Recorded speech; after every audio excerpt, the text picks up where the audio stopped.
Mana ko'rdinglar, mad tabiiy degan shundoq. Mad tabiiy ma'lum. Alif sakin aldı fatha, vav sakin aldı damma, ya sakin aldı kesra. İşkarga sozuldu. İkinci mad, mad ivaz. Mad ivazning sharti birinchisi fathatayn bo'lish kerak, ikkinchisi to'xtash kelish kerak. Mushk shart hozirlangan vaqtda mad ivaz bo'ladi. Mad ivazni ya'ni qanday o'qiymiz desanglar, fathataynninki nun sakini. Fathatayn nun sakin bilan mushu tanvinning o'zi nun sakin bilan barobar. Bu yerdagi nun sakin alif qo'zlaydi. Alif sakinga shuninglanchu bir tabiiy madga o'xshash bir holat shakllanadi. Shuninglan biz buncha ishki harakat miqdori so'zib o'qiymiz. Bundan mad ivaz tugadi. Ishki harakat so'zib turib to'xtaymiz mad ivazda. Endi 3-chi mad kelaylik. 3-chi mad massila sug'ra va massila kubra. Mana o'tirg'iroq yozay. Massila. Massila.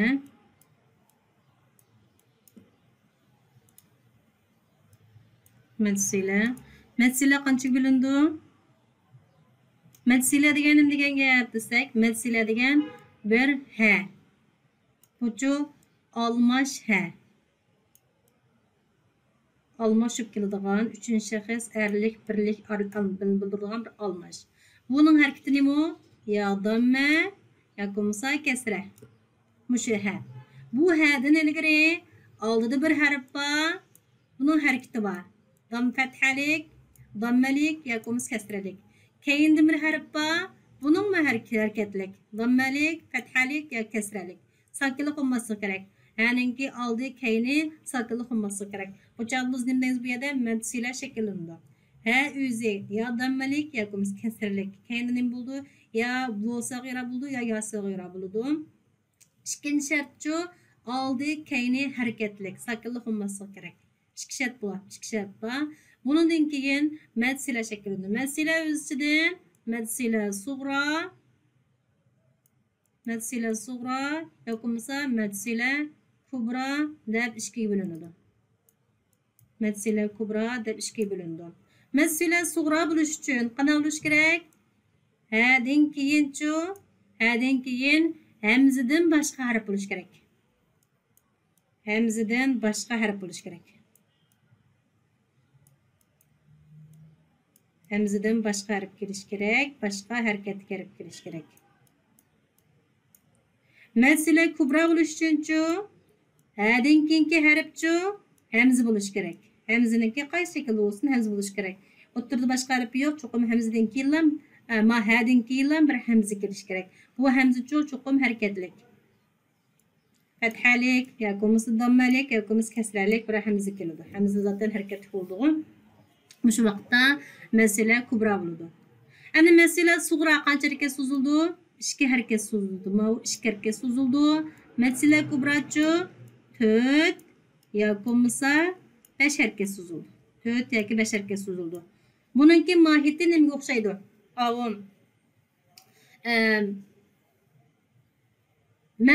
mad munfasil o'xshab ketadi. Mad munfasil o'xshaydi. Qarab boqinglar.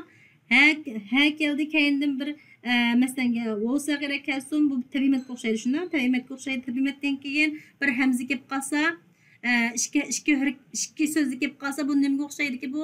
Madsila nimaga o'xshamdiki? Mad munfasilga o'xshamdiki? Mad munfasilga o'xshab ketadi. Mad munfasilga o'xshab ketadi. Shunlashqa bu ikkisi mohiyati o'xshash. Faqat o'xshamaydigan yeri nima? Madsila faqat musha ha bilan munosabatlik. Hadan boshqa harf madsilaning ishi emas. Madsila faqat ha bilan munosabatlik. Shunlashqa bu 4 harakat yoki 5 harakat miqdori so'zildi. Buni mohiyati nimaga o'xshaydi? Mad munfasilga o'xshaydi, ha? Ma aniq bo'ldimi? Madsila aniq bo'ldi, ha? Endi ma madsila sug'ra 3-chi, kubra 4-chi bo'ldi. Ma 4-chi deb yozib qo'yaman qoldi.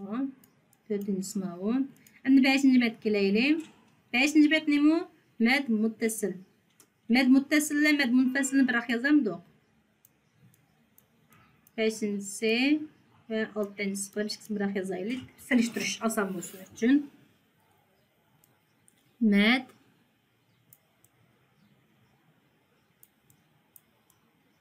muttasil mad munfasil munfasil Sil. Damma, nun sakin, fa fatha, sil. Mad muttasil, munfasil. Mana bu bir yazıp qo'yay. Muttasil. Mad muttasil degan nima bo'lsa, tabiiy mad. Mad tabiiy. Tabiiy mad keldim. Tabiiy mad deb yozsam tushunsizlar-ku endi, ha? Tabiiy mad keldi. Tabiiy mad bilan nima keldi? Hamza. Tabiiy mad bilan hamza ikkisi bir so'zning ichida. Bir so'zning ichida qo'shilib keladi. Buchun bir so'zda keladi.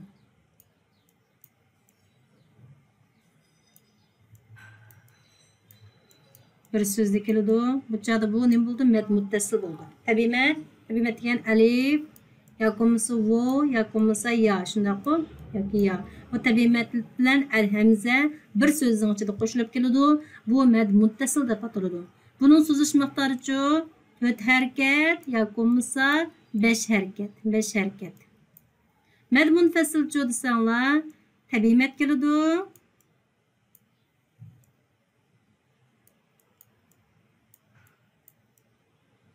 Tabiiy mad keladi. Ya'ni alif, vo, ya. Shundaqmi? Tabiiy mad keladi. Tabiiy maddan keyinchi, tabiiy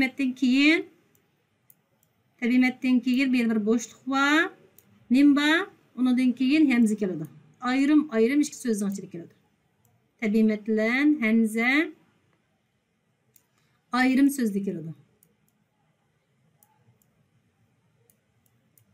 Ayrim so'zda keladi.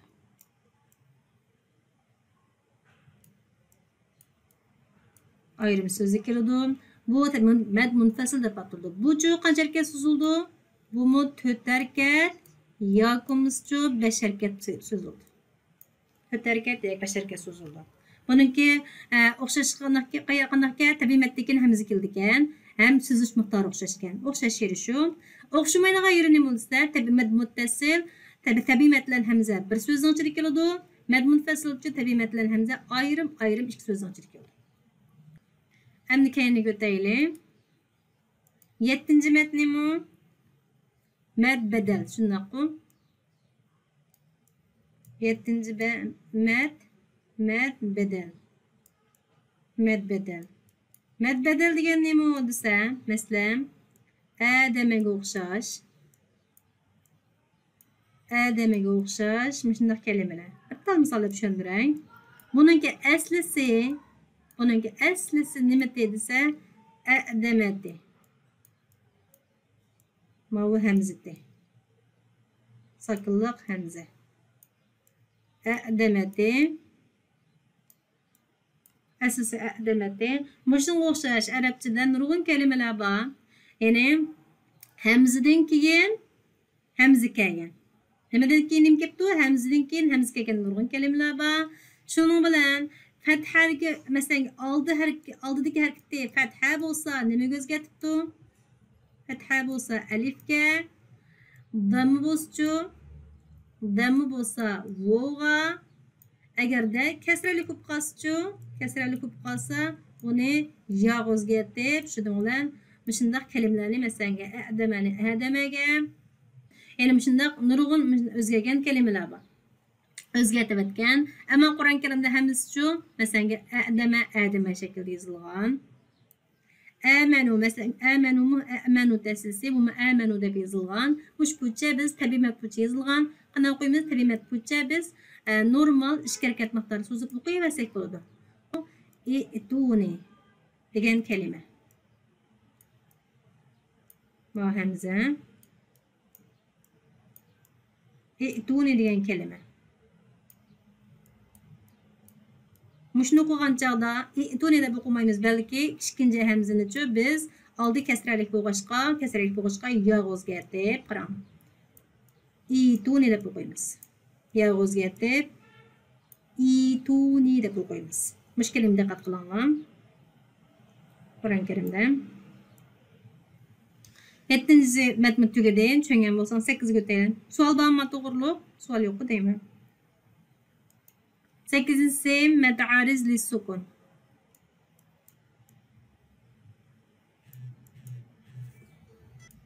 Mad ariz lissukun.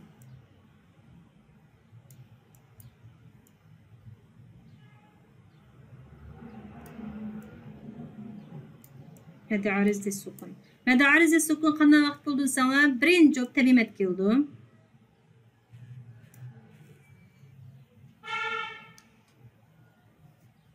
Tabimat keldi. Tazaş mədəri sukunun aşkəsrə fəthalarını bir qalqınmayı yıpırın. Maqla. Tabimat keldi. Tabimat degani nima? Vo alif ya shunday, alif vo ya. Vo'ning oldi fatha, alifning oldi fatha, vo'ning oldi damma, yaning oldi ju kasra bo'lgan tabimat. Tabimatdan keyin bir tane harakatli harf.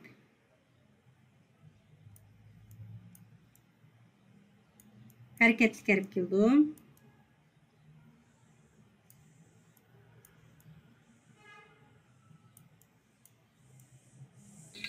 Bundan xat olamdı dünyada. To'g'ri tushunolaman. Mousdan tutib yozgan boshqa bahsat yozib bitirdik. Harakatli harf. Nima degan harakatli harf degan? Kasralik, fathalik, dammalik yoki kasralik degan gap. Harakatli harf kirdi. Uningdan keyinchi bir tane to'xtash. Cho'qim bir to'xtash keladi. Bu vaqtda nima bo'ldi? Mad ariz lissukun bo'ldi. Mad ariz lissukun bo'ldi. To'xtash kelgancha mad ariz lissukun bo'ldi. Bu qanchaga suzildi? 2 yoki 4 yoki 6 harakat miqdori so'zilib o'qiladi. Masalan, alhamdulillahi robbil alamin, alamin. Agar to'xtamay qolib qolsa qanday qilamiz? Tabimatni ishkarga so'ziblam o'qiymiz. Tabimat ishkarga so'zildi, mad ariz sukun shakllanmaydi. Chunki to'xtashdan iborat bir shart hozirlanmasa, bu yerda mad ariz sukun shakllanmaydi. Faqat tabimat bo'yicha o'qiyveramiz. Tushundinglar? Cho'qim keyingi bir harakat kattım birsi bo'lish kerak, birsi bo'lish kerak. Nega bir harakat qarab bo'lish kerak, ikki subqas bo'lmaydi. 8-si tugadi. Tushundinglar mad ariz sukunni? Mana bo'ldi, ya. Hem 9. bet kelaylik. 9. bet nima? Madlin. 9-si Madlin. Madlin. Bu Madlinning sharti nima desanglar? Birinchisi mad harfi. Avval lin harfi deb tonani. Lin harfi degan nima? Lin harfi deganimiz nimati? Aldi fathalik kelgan vav, sakilliq vav, endi birisi aldi fathalik kelgan sakilliq ya. Biz buni deymiz, lin harfi deymiz. Lin harfi so'zlanadi, so'zilmaydi, ha? Qanday vaqt so'zildi? Madlin bo'lgancha so'zildi. Madlin bo'lishining sharti eng avval lin harfi kelish kerak. Lin harfi kelish kerak.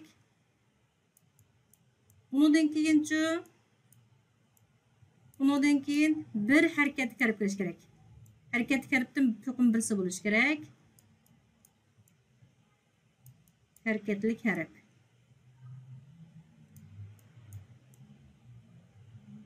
Bir harakatli harf. Harakatli harf deganini bilasizlar, shundaqmi?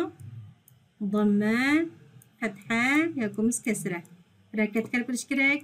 Mana men qilyaptim. Undan keyin to'xtash kirish kerak.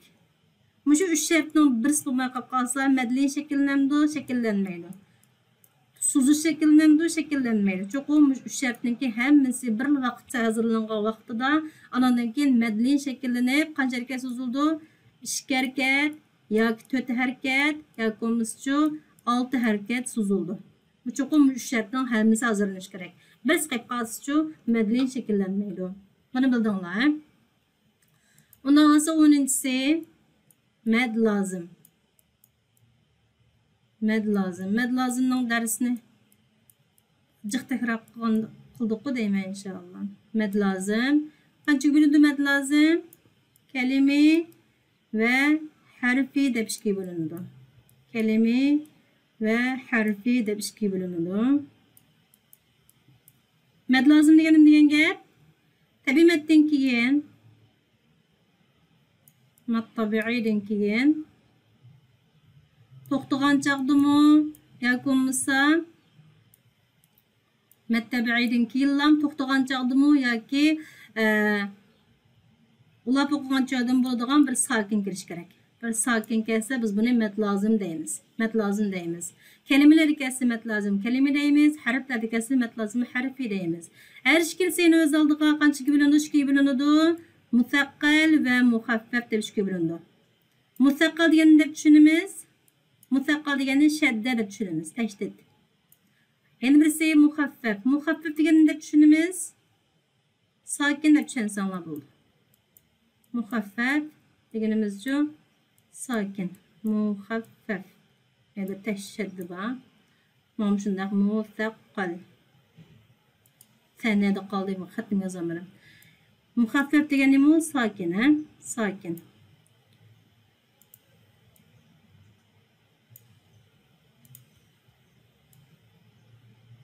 Sakin. Tamam. Met lazım.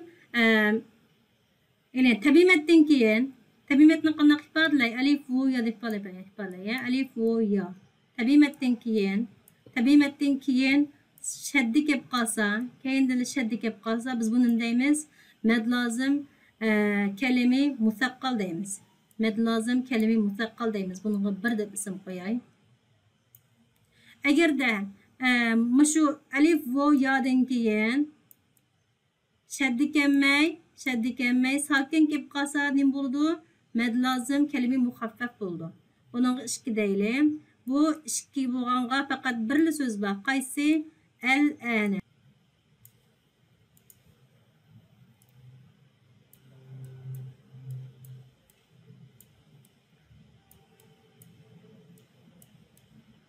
Endi to'g'ri yozdim. Al-ana. Yani mishadning bor, so'zish bor bu yerda.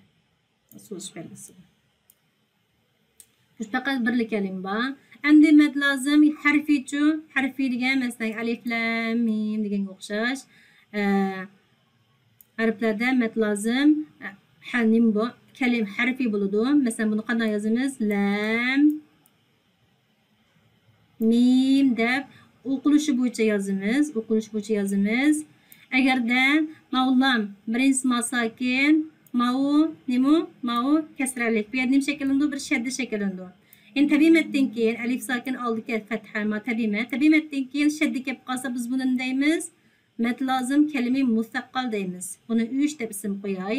Mad lozim kalimi musaqqal 3 deymiz. Agarda ya sakin aldı kasra qaralmao tabi met. Shundoqqa tabi met. Tabi metden keyin mim sakinlik keldi. Bunun shaddliklash ehtimolligi yo'q. Bundaq sakinlik kelgan vaqt nima bo'ldi? Mad lozim harfi muhaffaf bo'ladi. Buningga nima deb qo'yaylik? 4 deb ism qo'yaylik. Her bir talda misal algan bulduk.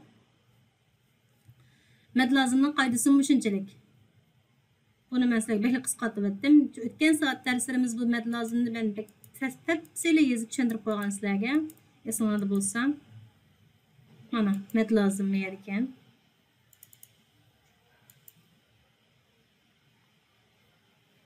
Mad lozimni 2 bölümüz, kelime harfi deb 2 bölümüz, kelime musaqqal muhaffaf deb 2 bölünüdü, harfi çoyun musaqqal muhaffaf deb 2 bölünüdü. Mad lozim kelime musaqqal nima bo'lsa huruf metdan keyin bir shadda kelib qolsa biz buni mad lozim kelime musaqqal deymiz. Yani mesela al-haqq qaranglar. Alif sakin aldı fatha tabimat, onun keyin qaf harfi shaddalik geldi. Biz buni qo'qmay turib deymiz, mad lozim kelime musaqqal deymiz. Bunu acıtып yazıp öküsüp anlattım sizlerge. Mesela al-haqqa bu şadda degan gap. Birinci sakin, ikinci hareket degan gap. Yani bu şundaq kelgan vaqtida yani shaddalik kelgan vaqtida biz buni mad lozim kalimi musaqqal deymiz. Mad lozim kalimi muhaffafda faqat mush al-ana biyatni yozgandik.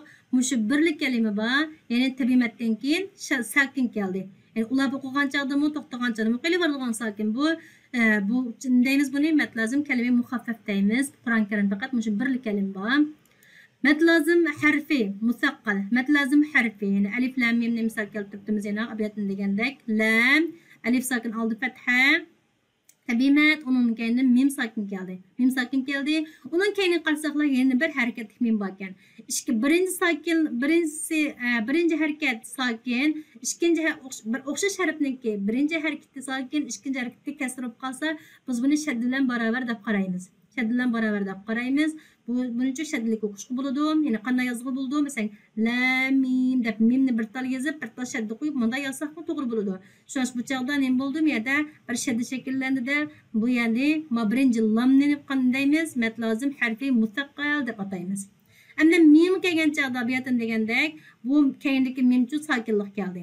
Oldida tabimat keldi, keyinda bir sakin keldi. Buni biz mat lozim harfi muxaffaf deb ataymiz. Mesela alif lam ra mana misal keltirib lam qarasanglar tabimatdan keyin bir sakinlik qarab keldi. Bu nim bo'ldi? Mat lozim harfi muxaffaf bo'ldi. Bundan keyin yana bir mim bo'lmag'achqa buni shaddiklash ehtimoli yo'q. Shuning uchun muxaffaf bo'ldi. Ma harflarda ro'ning keyini bir sakinlik qarab bo'lmagandan keyin bu nim bo'ldi?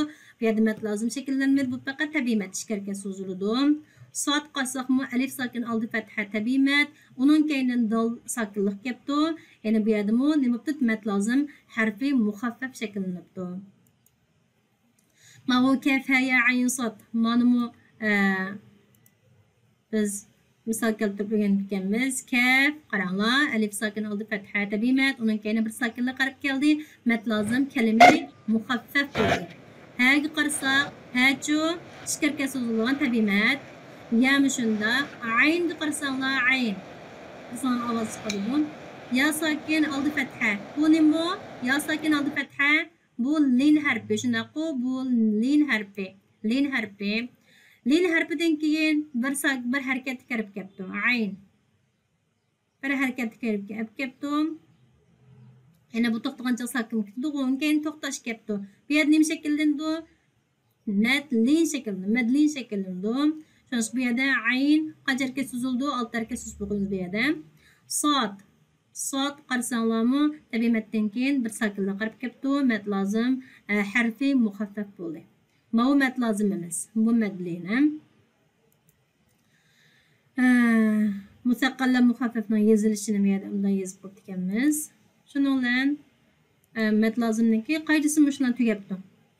Endi mana uchratday to'g'ri tushunmaganlaringiz endi so'ranglar.